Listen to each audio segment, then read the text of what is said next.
Barrister Arman যে জবানবন্দিটা দিয়েছিলেন সেখানে আমরা দেখেছিলাম যে অন্য বন্দীদের সাথে, অর্থাৎ যেমন ব্রিগেডিয়ার আজমি বা মাইকেল চাকমা যারা ছিলেন ডিজিএফআই এর হাতে, তাদের জবানবন্দির সাথে খানিকটা পার্থক্য ছিল। তার মধ্যে দুটো খুব নোটিসেবল পার্থক্য আমাদের জন্য ছিল। সেটা হলো যে অন্যদের চোখ 24 ঘন্টা বন্ধ থাকতো না, হাত 24 ঘন্টা বাধা থাকতো না, ব্যারিস্টার আরমানের থাকতেন। যেই স্থানে আমাকে আটকে রাখা হয়েছিল সেখানে সকল বন্দীদেরকে 24 ঘন্টা চোখ বেঁধে রাখা হতো, 24 ঘন্টা হাত করে রাখা হতো। কোথায় আছি বলা হতো না, কয় তারিখ বলা হতো না, সময়টা বলতো না। আমি বারবার তাদেরকে বলতাম যে নামাজ পড়ার জন্য সময় জানা দরকার, কীভাবে নামাজ পড়বো, তারা বলতে বলা যাবে না, আদেশ। তখন আমরা বুঝতে পারি যে উনি এবং ব্রিগেডিয়ার আজমি, মাইকেল চাকমা একই লোকেশনে ওনাদেরকে রাখা হয়নি, অন্য কোথাও ছিলেন উনি। তো সেল থেকে বের করে তখন আমি চোখ বাঁধা অবস্থা থাকলেও আমি ক্লিয়ারলি আমি বুঝতে পারি যে আমি বের হয়ে একটু কয়েক কদম সামনে যে একটা ছোট্ট সিঁড়ি ক্রস করে ঘুরতেছি। যে আয়নাঘরে ওনাকে রাখা হয়েছিল সেখানে ঢোকার সময় উনি সিঁড়ি দিয়ে উঠেছেন এবং ঠিক তার পরে কয়েকটা সিঁড়ি নেমেছেন। এখন এটা শুনেই আসলে সাথে সাথে বুঝে যায় যে উনি কোথায় ছিলেন, কারণ গোটা বাংলাদেশে সিম্পলি একটা জায়গায় আছে, একটা বন্দিশালায় আছে যেটা এই পার্টিকুলার বর্ণনাকে ম্যাচ করবে।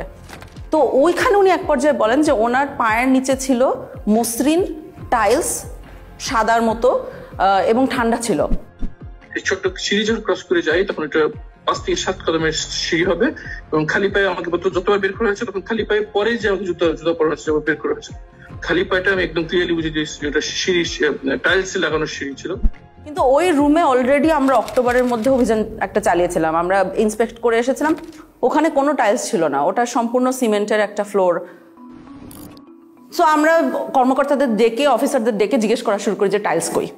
একটা সিঁড়ির পাশে যখন এই মার্কটা থাকে, what does it indicate, do you think?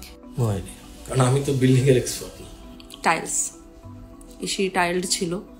আচ্ছা, এই প্রশ্নটা আমার মনে আছে ওনাদের মোটেও পছন্দ হয় না, কারণ ওনারা এত বড় বড় কর্মকর্তা, আমরা জিজ্ঞেস করছি টাইলস কই, কথার তো কোনো মানে নাই। কিন্তু আমরা শিখছিলাম টাইলসের ভিতরে এই মিস্ট্রিটা লোকেটেড, এটা যদি সলভ করতে পারি আমরা মিস্ট্রি সলভ করতে পারবো। ওই সিঁড়ির তো দুইটা সাইড থাকে, একটা লে সাইড একটা লে সাইড। তো ওপর দিকে সিমেন্ট দেওয়া হয়েছিল, কিন্তু এই সাইডটায় ওইখানে মিস করে দিয়েছিল সিমেন্ট দিতে। তো ওখানে যেটা ছিল টাইলসের পিছনে দেখবেন গ্রিড আছে, চারকোনা গ্রিডের ছাপ রয়ে গেছিল। তা আমরা ওই ছাপগুলো দেখে বুঝতে পেরেছিলাম যে টাইলস অবধারিতভাবে ওখানে ছিল। ব্যারিস্টার আরমানকে আমরা ছবি আঁকতে বলেছিলাম যে আপনি আঁকেন তো, যে আপনার চোখ বন্ধ ঠিক আছে কিন্তু সিঁড়ি দিয়ে নেমে আপনি কোন দিকে যান। তো উনি একটা ছবি এঁকে দিয়েছিলেন সুন্দর করে, যে সোজা যে বাইরে গেলে সেলে ঢোকা যায়। এখন আমরাও সোজা যে বাইরে ঢোকা যায় না, কোথাও দেয়ালের সাথে ধাক্কা লাগে।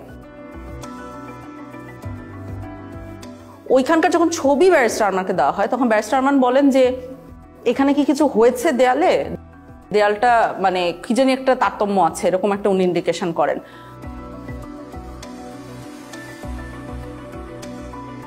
তখন আন্তর্জাতিক অপরাধ ট্রাইব্যুনাল আমাদের যে কলিগরা আছেন ওনাদের সাথে আমরা যোগাযোগ করে একটা ম্যাপ ওনাদেরকে এঁকে দেওয়া হয়। সেখানে বলা হয় যে এই দেয়ালটা মাপেন, আপনি ইন্টারনাল যে দৈর্ঘ্য এটা মাপেন, এন্ড দেন বাইরে যে ওই একই দেয়ালের এক্সটার্নাল দৈর্ঘ্য মাপেন। যদি 7 ফিটের উপরে পার্থক্য পান তাহলে বুঝবেন যে এইখানে কোনো একটা সেল আছে যেটা দেয়াল দিয়ে ঢেকে দেওয়া হয়েছে। তো ওনারা মাপেন, মেপে আমার মনে আছে যে আমাকে খুব এক্সাইটেডলি ফোন দিয়ে বলেছে যে 10 ফিটের উপরে জায়গা আছে যেটা খুঁজে পাওয়া যাচ্ছে না। এখানে দুটো দরজা ছিল, এই দরজা দিয়ে আমরা ঢুকতে আগ্রহী, যেটা আমরা চাই না সেটা হলো লিডার যে মাঝখানে যেগুলো কিছুতে আধা থাকতেন। তো ওই যে জায়গাগুলোতে একটু তারতম্য দেখা যাচ্ছিল দেয়ালে, সেই জায়গাগুলোতে ছোট ছোট ফুটা করা হয় এরকম হাতুড়ি দিয়ে পিটিয়ে। তো ওই ফুটার ভিতরে মাথা গলিয়ে দেখা যায় যে ঠিক ব্যারিস্টার আরমান যে বর্ণনাটা দিয়েছেন যে সেল, টাইলস, বাথরুম সব অক্ষত অবস্থায় আছে, ওরা জাস্ট নতুন দেয়াল বানিয়ে দিয়েছিল ওখানে। হ্যাঁ, আমরা ব্যারিস্টার আরমানের রুম পেয়ে গেছি। এখন টাইলস কতটুকু আছে, টাইলস গুলো কিন্তু যে করে হোক বাঁচাতে হবে, ঠিক আছে? উনি টাইলস চিনেন, যাতে কোনো টাইলস না হয়ে যায়। ওই যে অ্যাকচুয়ালি ওরা এখান থেকে বের করে নেয় জিনিস, ওরা টাইলস গুলো এখান থেকে উঠায় ভিতরের স্টোর। 8 বছর এখানেই যাবে।